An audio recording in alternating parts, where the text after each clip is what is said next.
Le message que j'essaye de faire passer et de rendre clair, c'est ce que Jésus a dit. Sans moi, vous ne pouvez rien faire. Le meilleur ou le pire d'entre nous ne peut rien faire sans Jésus. Donc tout dépend de ce que Jésus est en train de faire avec nous et ce que nous recevons de lui. Je crois que pendant ces conférences de feu, ce quelque chose est donné aux hommes et aux femmes, aux jeunes et aux vieux, c'est la flamme sur leur tête. Certains l'appellent l'onction de Dieu, d'autres le baptême du Saint-Esprit. Mais c'est ce quelque chose qui transforme des gens ordinaires et les rend extraordinaires. Prend des faibles et les rend forts, change des personnes inutilisables afin de les utiliser puissamment. Lorsque nous lisons les Écritures, il est toujours important de lire attentivement. Ici, justement, nous avons plusieurs détails très intéressants.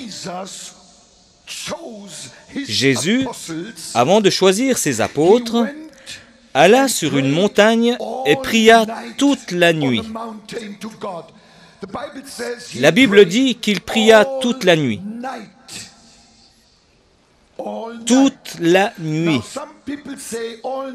Donc certaines personnes diront que toute la nuit signifie 12 heures, soit de 7 heures du soir à 7 heures du matin. 12 heures. Jésus pria 12 heures pour choisir 12 hommes, 1 heure pour chacun. Ne seriez-vous pas enthousiasmé d'apprendre que Jésus a prié 1 heure pour vous personnellement? N'est-ce pas là une idée merveilleuse?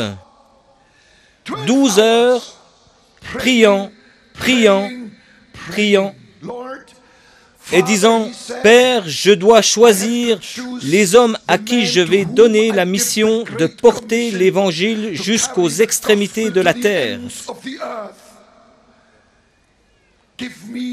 Donne-moi les noms des hommes qu'il me faut. » Ok? 12 heures, et ensuite Jésus descend de la montagne et commence à choisir ses disciples. Mais si je lis bien ce qui est écrit, il me semble que Jésus a choisi ses disciples un peu au hasard, au fur et à mesure qu'il les croisait.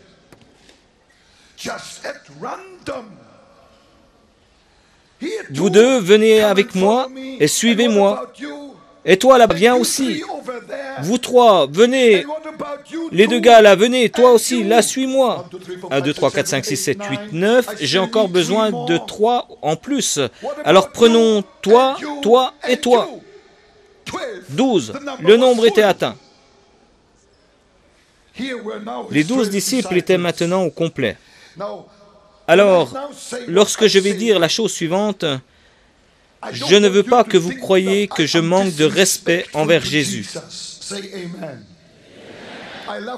J'aime Jésus de tout mon cœur, mais je vais quand même le dire pour que vous compreniez où je veux en venir. Je suis sûr que dans 2 minutes, vous allez être d'accord avec moi. Vous savez ce que je me suis dit? Je n'ai quand même pas besoin de prier 12 heures pour ensuite aller faire de tellement mauvais choix. Regardez qui Jésus a choisi. L'on pourrait prendre toute la liste des apôtres qu'il a choisis et vous verriez qu'ils ont tous de terribles défauts. Prenons Pierre. Pierre l'impétueux. Pierre qui a renié le Seigneur, qui s'est maudit lui-même et a dit « Je ne le connais pas ». Quel drôle d'apôtre! Prenons ensuite les fils de Dé. C'étaient des têtes brûlées. Nous sommes appelés à être en feu, mais pas des têtes brûlées. Certaines personnes sont vraiment impulsives, comme un volcan, et les fils de Zébédée sont ce genre de personnes. Quand les habitants de Samarie refusèrent d'héberger Jésus et ses copains apôtres pour la nuit, les fils de Zébédée vinrent et ils dirent, « Maître, appelle le feu du ciel et brûle ce village. »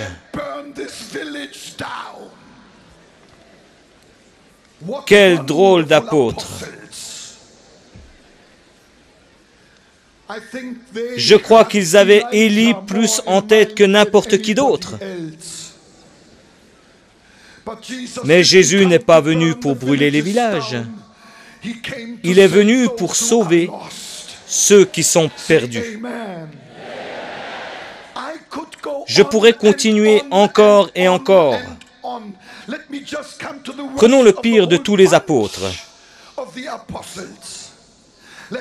Laissez-moi vous présenter Judas Iscariote. Nous savons tous que Judas a trahi le Seigneur avec un baiser. Avec un baiser. Quel crime terrible! Mais nous savons quelque chose de plus sur ce Judas que Jésus a choisi. La Bible dit que Judas était un voleur. Vous, les pasteurs et les prêtres, ne choisissez jamais un voleur en tant que trésorier dans votre église. Mais c'est exactement ce que fit Jésus. Il savait que Judas était un voleur et il lui donna la bourse des apôtres. Et quand un voleur est responsable de la caisse de l'Église, vous ne connaîtrez jamais ni la balance ni le décompte final. Car un voleur est infidèle.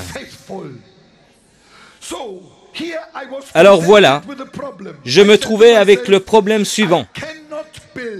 Je ne peux pas croire que Jésus ait prié toute la nuit. 12 heures complètes pour ne finalement recevoir que le nom de gens tellement ordinaires. Des gens très ordinaires. Mais qu'a-t-il donc bien pu prier? Pourquoi a-t-il prié pendant 12 heures? Qu'est-ce qui était sur son cœur? Que pouvait-il bien penser? A-t-il prié, « Mon Père », c'est toujours ainsi qu'il s'adressait à lui. « Mon Père, montre-moi les 12 Superman d'Israël.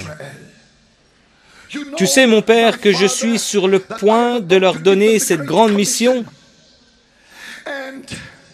Et j'ai besoin de prendre les meilleurs parmi les meilleurs. Montre-moi ces 12 Superman d'Israël. » Jésus, je peux vous l'assurer, n'a pas prié ainsi, car il n'y avait pas de Superman en Israël. Il n'y a pas de Superman au Nigeria. Il n'y a pas de Superman en Allemagne. Il n'y a pas de Superman aux États-Unis. Il y a des Superman à Hollywood, mais ils sont tous faux.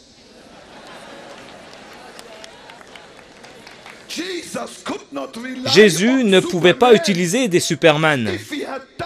S'il l'avait fait, l'Évangile n'aurait jamais quitté la Terre Sainte. Alors, si Jésus n'a pas prié pour recevoir les noms de 12 Superman, je me demande, mais qu'a-t-il donc prié? Il m'arriva une chose extraordinaire.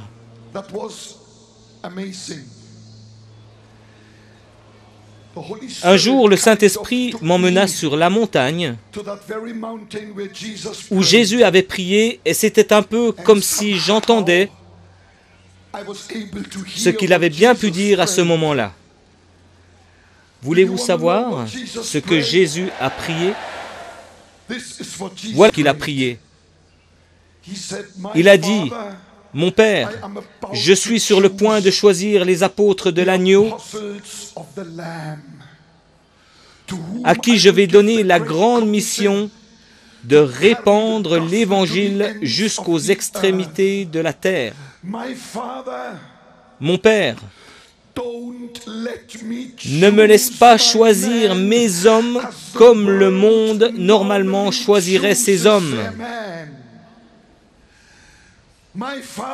Mon Père, ne me laisse pas tomber dans le piège de planifier le succès comme les gens, les rois et les dirigeants normalement planifieraient leur succès.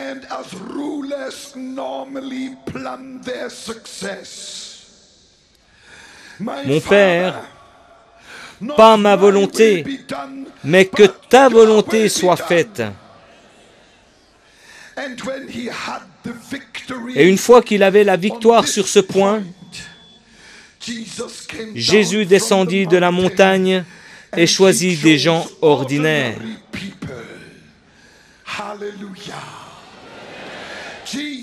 Jésus a choisi des gens ordinaires, des gens comme moi et des gens comme vous. Et je comprends ceci. Si Jésus rend ses serviteurs capables, il peut prendre le plus faible, il peut prendre le plus ordinaire. Ça ne change rien, car le faible sera fort dans le nom de Jésus. Alléluia. Alléluia.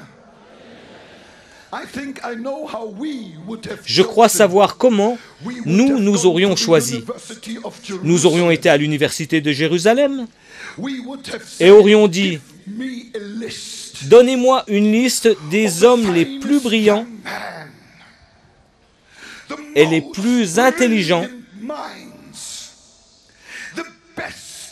les meilleurs dans leur classe avec les notes les plus élevées. Donnez-moi les noms de ceux qui savent le mieux influencer les foules,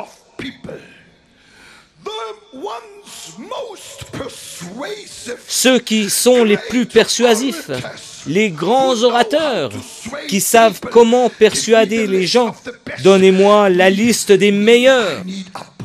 En effet, j'ai besoin d'apôtres. » Jésus ne s'est même pas approché de l'université de Jérusalem. Jésus s'est dirigé vers le bord du lac de Galilée et a principalement choisi des pêcheurs ordinaires et sans instruction.